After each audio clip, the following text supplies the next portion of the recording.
Good evening বন্ধুরা, মন্দিরা রয় ব্লগে আপনাদের স্বাগতম।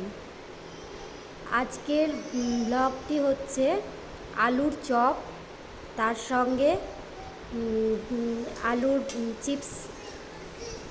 দেখতে থাকুন, ভালো লাগলে। আর দেখুন কেমন বিকেলের আকাশটা একবার দেখুন, কত সুন্দর লাগছে।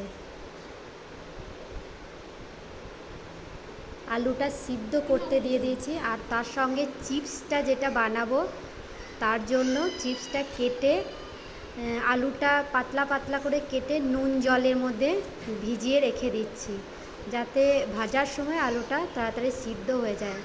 আর বাইরে এত হাওয়া দিচ্ছে যে টেবিলের পর্দাটা উঠতে যাচ্ছে, দেখছেন কত হাওয়া, কিন্তু ভিতরে এত গরম আর বাইরে ভীষণ হাওয়া দিচ্ছে। দেখুন কেমনভাবে উল্টে যাচ্ছে, দেখুন। দেখতে থাকুন বন্ধুরা, ভালো লাগলে লাইক কমেন্ট শেয়ার করবেন। এই যে আলুটা কত পাতলা পাতলা করে কেটে নিয়েছি দেখুন, আর তার মধ্যে জল দিয়ে দিচ্ছি। আলুগুলো কেটে নিয়ে জল দিয়ে দিয়েছি, আর জলের মধ্যে আলুগুলো এখন, আর জলটা একটু বেশি হয়ে গেছে, ওই জন্য আমার ভাই একটু বোতলের মধ্যে ঢেলে নিয়ে রেখে দিচ্ছে, পরে আবার কাজে লাগে তার জন্য। আর এই যে আলুগুলো ভিজিয়ে রেখে দিলাম, আর এখন ঢাকা দিয়ে ওটাকে রেখে দেবো প্রায় আধা ঘন্টার মতো। আর তার আগে চপটা ভেজে নিয়ে এই চিপসগুলো ভেজে নেব। এই যে ঢাকা দিয়ে রেখে দিল। আর এই যে আলুটা সিদ্ধ হতে দিয়ে দিয়েছিলাম, সেটাই দেখছি সিদ্ধ হয়েছে কিনা।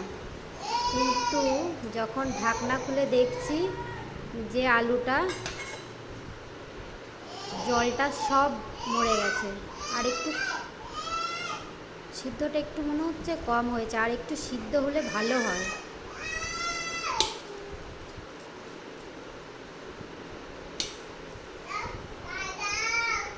আমি সব টিপে টিপে দেখে নিচ্ছি যে ঠিকভাবে সিদ্ধ হয়েছে কিনা। আর এই যে সিদ্ধটা একটু কম হয়েছিল, তো ওই জন্যই একটু জল দিয়ে আর একবার ইন্ডাকশানটা চালিয়ে দিচ্ছি, যাতে ভালোভাবে সিদ্ধটা হয়ে যায়। আর না হলে তো ভিতরে সেই কাঁচা কাঁচা ভাব লাগবে, আর সিদ্ধ হতে গিয়ে ইন্ডাকশানটা পুরো জলে ছিটকে একদম ভিজে গেছে, তাই একটু মুছে নিলাম। আর এখন ইন্ডাকশানটা চালিয়ে দিচ্ছি। আর সিদ্ধটা একটু কম হয়েছে, তার জন্য একটু নুন ফেলে দিচ্ছি এতে, তার জন্য একটু আলুটা তাড়াতাড়ি সিদ্ধটা হয়ে যায়, যাতে এই যা গরম পড়েছে এই গরমের জন্য এমনি উনুনের সামনে বেশিক্ষণ তো থাকাই যায় না, গ্যাস বা উনুনের সামনে বেশিক্ষণ থাকাই যাবে না, তাই যত তাড়াতাড়ি পারবো এটাকে কমপ্লিট করার চেষ্টা করছি। তাই একটু নুন দিয়ে এটাকে সিদ্ধ করতে দিয়ে দিলাম। আর এই যে বেসনটা নিয়ে নিয়েছি বেটারটা রেডি করে নেওয়ার জন্য, তাতে সব দিয়ে দিচ্ছি, একটু নুন, একটু মশলা, চাট মশলা, একটু হলুদ গুঁড়ো, একটু লঙ্কা গুঁড়ো সব দিয়ে এটাকে মাখিয়ে নিচ্ছি। হ্যাঁ, এই যে চাট মশলা একটু দিয়ে দিলাম, একটু হলুদ গুঁড়ো দিয়ে দিচ্ছি,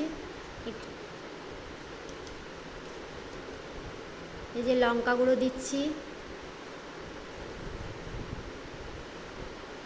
লঙ্কা গুঁড়োটা নিজের মতো, নুনটাও আপনারা যেমনভাবে যতটা খাবেন, আর তার সঙ্গে একটু চিনিও দিয়ে দিচ্ছি, যাতে একটু মিষ্টি ভাবটা থাকে।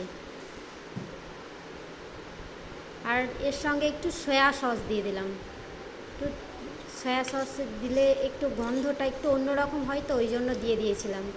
আর এখন একটু মিক্স করে নিচ্ছি, তারপর জল দিয়ে মেখে নেব। এই যে জল দিয়ে মেখেও নিচ্ছি, একটু একটু করে জল দিয়ে আমি মেখে নিচ্ছি বেটারটাকে।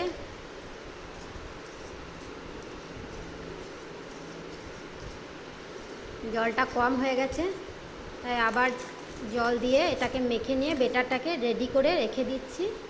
এবার বেটারটা ঢাকা দিয়ে রেখে দিয়ে আমি একটু শুকনো কড়াইয়ে শুকনো লঙ্কা একটু ভেজে নিলাম, আর আলুটা এর মধ্যে সিদ্ধ হয়ে গেছে, আর তাই আলুটা সেনেও নিচ্ছি, আলুটা সেনে রেডি করে রেখে দিচ্ছি।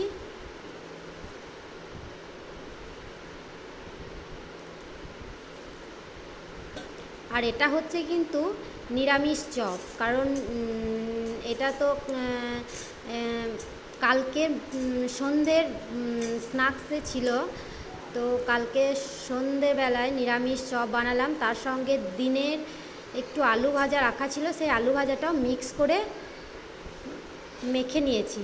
আর এই যে গোটা জিরে শেষ হয়ে গেছিলো বাড়িতে, তাই জিরে গুঁড়োর সঙ্গে মশলা মিক্স করা ছিল কিছু মশলা, সেটাই একটু শুকনো কড়াইয়েই নেড়ে, আর এদিকে নুন আর শুকনো লঙ্কাটাকে মেখে আলুর মধ্যে মেখে দিচ্ছি। আর এই দেখুন, এই যে আলু সিদ্ধটা দেখতে পাচ্ছেন, এটা আমার যে বাড়িতে ছোট্ট মেয়ে আছে তার জন্য আলাদা করে একটু ঝাল ছাড়া ওর জন্য বানিয়ে দেব।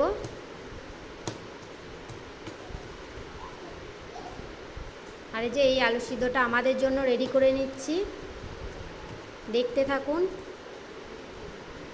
মেয়েরটা তো আলাদা করে তুলেই রেখে দিয়েছি, আর একটু খানিকটা আদা বাটা রাখাই ছিল ফ্রিজে, সেটা আদা বাটাটা একটু শুকনো কড়াইয়ের মধ্যে ওই মশলাটার সঙ্গে মিক্স করে এরপর আলুটা আমি কড়াইয়ের মধ্যে দিয়েই মেখে নেব।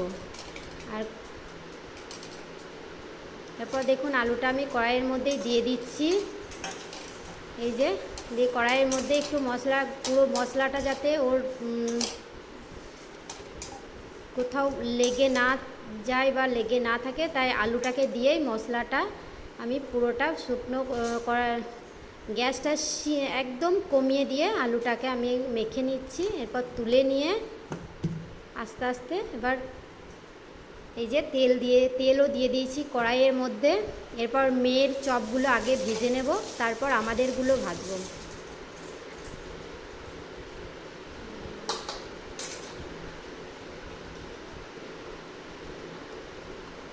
এই যে মেয়ের চপটা রেডি করে নিচ্ছি, ওরটা আগে ভেজে দেব। ওরটা একদম লঙ্কা ছাড়া করছি তো, তাও ওই শুকনো লঙ্কা এক টুকরো দিয়েছি যাতে একটু ঝাল ঝাল ভাবটা থাকে। এই যে করে নিয়েছি, আমি হাতে করেই করে নিচ্ছি, বেশি চপ তো নয়, ওই জন্য আমি হাতে করেই রেডি করে নিলাম, আর কিছু নিলাম না। আর এই যে বেটারটা, ঠিক এই রকম বেটার করলে কিন্তু সুন্দর চপটা সুন্দরভাবে হয়। দেখুন, দিয়ে এবার আমি মেয়ের চপগুলো করে নিচ্ছি। কত সুন্দর চপগুলো ছেড়ে দেওয়ার পর এত ভালো চপগুলো ফুলেছিল কি বলবো, আর খেতেও খুব সুন্দর হয়েছিল। আর মেয়ে তো, ওর জন্য আমি 4টে চপ করেছিলাম, ও তো নিজের চপ খেয়েওছে, আমাদের লঙ্কা দেওয়া চপও ও সস দিয়ে খেয়ে ফেলেছে। এই দেখুন কত সুন্দরভাবে ফুলছে, কত সুন্দরভাবে ফুলেছে একবার দেখুন। তাও তো আমি তেলটা নাড়াইও নি, কিচ্ছু না, আর যে অনেক তেল দিয়েছি সেটাও না। দেখুন একটু পোড়া পোড়া করেই করে নিলাম, ভালো লাগে খেতে, রঙটা একটু লাল লালভাবেই করে নিলাম। আর এই যে আমাদের চপগুলো হচ্ছে, আর এর সঙ্গে লাস্টে আমি চপের বেটারটা শেষ হয়ে যাওয়ার জন্য আমি লাস্টে কয়েকটা পকোড়াও ভেজে নিয়েছি, আলু দিয়ে আলুর পকোড়া। আর এই যে চিপসটা বানানোর জন্য এটা একটু রেডি করে নিচ্ছে আমার ভাই, একটু গোলমরিচ গুঁড়ো, একটু নুন, একটু লঙ্কা গুঁড়ো, হলুদ গুঁড়ো সব মিক্স করে এটাকে রেডি করে নিচ্ছে। এরপর চপটা তো ভাজা কমপ্লিট হয়ে গেছে, এরপর চিপসগুলো রেডি করে চিপসগুলো এবার ছেড়ে দেবে। এই যে চিপস ছেড়েও দিয়েছে, এবার সবগুলো আস্তে আস্তে দেওয়া হবে।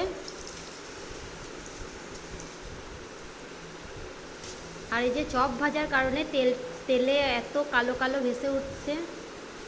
এই যে চিপসগুলো ভাজা হচ্ছে, চিপসগুলো আমিও ভাজিনি, চিপসগুলো আমার ভাই নিজেই ভেজেছে। আর ও ভেজেছে এই কারণে, ও ভেজেছে তাই চিপসগুলো একটু পোড়া পোড়া ভাবও হয়ে গেছে, কিন্তু খেতে হেভি টেস্ট হয়েছিল।